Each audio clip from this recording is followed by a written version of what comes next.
Welcome to Luca and Miguel. Enjoy the video. You'll begin by preparing your phone and the game. This avoids mistakes. On iOS, open Settings Accessibility Assistive Touch. On Android, open Accessibility and find Switch Access or Macro Support. Once done, launch Roblox and enter a safe test server or private place so you can adjust without affecting others. Make sure game controls are in the default layout and virtual joystick is visible. Next, we'll record a simple forward input that keeps your avatar walking while you handle other tasks. Now you'll create the actual auto walk action. On iOS, tap Assistive Touch, create new gesture, and record a steady forward push on the screen where the virtual joystick is. Save it. On Android, configure Switch Access or an automation app to replay a continuous forward swipe at the joystick coordinates. Once saved, assign the action to an on-screen shortcut or floating button.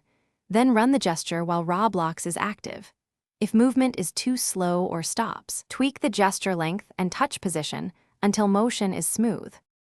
To finish, trigger your save gesture or macro while Roblox is the active app and watch your avatar walk automatically. You can place the accessibility shortcut on screen for quick start and stop. Tapping it cancels movement instantly. If Roblox recenters the joystick or the avatar drifts, re-record with a slightly offset touch or longer duration. If the gesture won't run, verify accessibility permission is granted and no other input overlays block the screen. One tip, always test in a private place so you can iterate safely without disrupting others. Thanks for watching and please subscribe. It's the best investment you'll ever make.